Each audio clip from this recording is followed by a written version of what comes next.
This slide is pretty self-explanatory, but I basically just broke down the public health resources, programs, and services that are available at the international, national, state, and local level, and then the levels of prevention that go along with them. So I did two primary, two secondary, two tertiary for each level of government.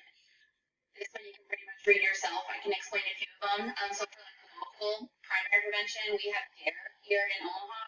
I know Omaha Public Schools has them. I'm not sure about the private schools here in Omaha, but I know like in middle school I went to, we were forced to be a part of it. We had to wear the shirt every Friday. We had to take pamphlets home to our parents about how we're drug free. We had to sign a pledge.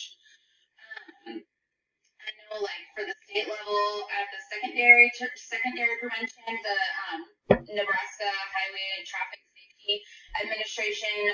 This is where the state patrols and local police officers are at the borders, and they're looking for people coming in that way. If they are drug trafficking, they already got past that primary level of not doing it, but now we're at the secondary level of prevention, and we're stopping that from getting further because we're arresting them, we're seizing the drugs.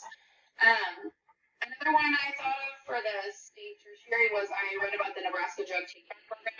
I found this to be a tertiary prevention because these people have already been affected by the drugs, but now they want to get clean, so they are basically giving the drugs back. And then like on the international level, there's the United Nations Commission on Narcotic Drugs. That's the primary prevention I put, and that was basically just the United Nations discuss every level the preventions that are available for drug trafficking. So this one's pretty self-explanatory.